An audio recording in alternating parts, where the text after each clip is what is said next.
கிறிஸ்துவுக்குள் மிகவும் பிரியமானவர்களே, இயேசு கிறிஸ்துவின் நாமத்தில் உங்களுக்கு கிருபையும் சமாதானமும் உண்டாவதாக. இன்றைக்கான வேத வசனம் சங்கீதம் 85:12. கர்த்தர் நன்மையானதை தருவார். கிறிஸ்துவுக்குள் பிரியமானவர்களே, இந்த பொல்லாத உலகத்தில் யார் உங்களுக்கு நன்மையை செய்ய கூடும்? உங்களை படைத்த உங்கள் தேவனாகிய கர்த்தர் அல்லவா? நிச்சயம் உங்களுடைய முடிவு பரியந்தம் வரை நன்மையானதை தருவார். எப்படி நீங்கள் பெற்றெடுத்த பிள்ளைகளை அப்படியே விட்டுவிட்டு போகாமல் அவர்களுக்கு நன்மையான காரியங்களை செய்வீர்களோ, அதைவிட அதிகமாய் உங்களை படைத்தவர் உங்களுக்கு நன்மையானதை செய்வார். பொல்லாத பெற்றோர்களாகிய நீங்களே உங்களுடைய பிள்ளைகளுக்கு நன்மையானதை செய்ய அறிந்திருக்கும் போது, அவருடைய பிள்ளைகளாகிய உங்களுக்கு அவர் எப்படிப்பட்ட நன்மையான காரியங்களை செய்வார்? நிச்சயம் உங்களுக்கு நன்மையானதை செய்ய அவர் சித்தமாயிருக்கிறார்.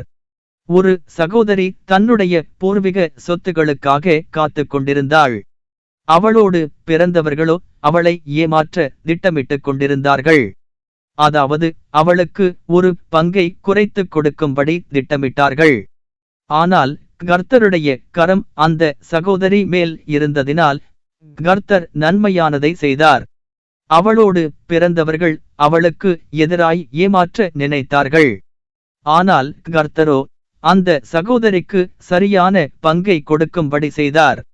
எனக்கன்பானவர்களே, இன்றைக்கு நீங்கள் வெகுநாளாய் ஒரு சில காரியத்திற்காக ஆசீர்வாதத்திற்காக காத்து கொண்டு இருக்கிறீர்கள், எதிர்பார்த்து கொண்டு இருக்கிறீர்கள். எந்த மனிதர்கள் உங்களை ஏமாற்ற நினைத்தாலும், யார் உங்களுக்கு அக்கிரமம் செய்தாலும், உங்களுடைய காரியங்கள் தடை செய்யும்படியான மனிதர்கள் இருந்தாலும், கர்த்தர் உங்களுக்கு நன்மையானதை தருவார், செய்வார்.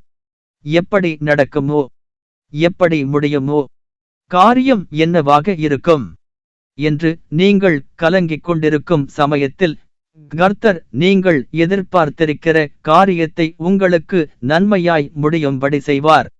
உங்களுக்கு நல்ல ஈவுகளை கொடுக்கும்படி கர்த்தர் உங்கள் மேல் பிரியமாய் இருக்கிறார். அவருடைய கரத்தில் அடங்கியிருங்கள், நிச்சயம் உங்களுக்கு நன்மையானதை செய்வார். கர்த்தர் உங்களை ஆசீர்வதிப்பாராக. இந்த நாளிலும் நன்மையானதை தருவீர் என்பதற்காக ஸ்தோத்திரம். நாங்கள் காரியம் எப்படியாய் இருக்குமோ என்று கலங்கிக் கொண்டிருக்கும் நேரத்தில் கர்த்தர் நிச்சயம் எங்களுக்கு நன்மையை தருவீர் என்பதை விசுவாசிக்கிறோம்.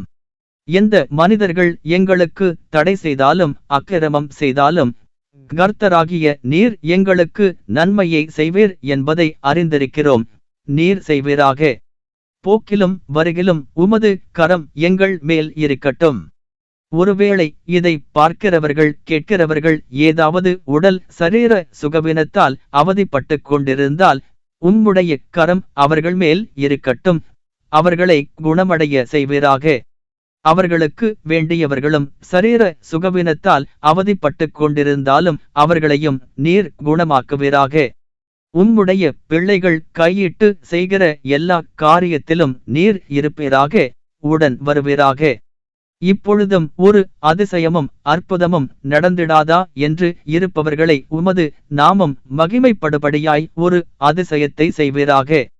பிறந்த நாள், திருமண நாள் காண்கிற ஒவ்வொரு பிள்ளைகளையும் உம்முடைய சமூகத்தில் ஒப்புக் கொடுக்கிறேன். இனி வருகிற நாட்களில் சந்தோஷத்தையும் சமாதானத்தையும் தந்து மேன்மேலும் ஆசிர்வதித்து உயர்த்த கிருபை செய்யும். அவர்கள் செய்கிற எல்லாவற்றிலும் வெற்றியை காண செய்வீராக. நன்மையும் கிருபையும் அவர்களை இந்த ஆண்டு முழுவதும் பின்தொடரட்டும். உம்முடைய சமூகத்தில் நீடித்து நிலைத்திருக்க கிருபை செய்யும். இன்றைக்கு அவர்களோடு உடனிருந்து பார்த்து கொள்ளும். எல்லாவற்றையும் உம்முடைய கரத்தில் ஒப்புக் கொடுக்கிறோம்.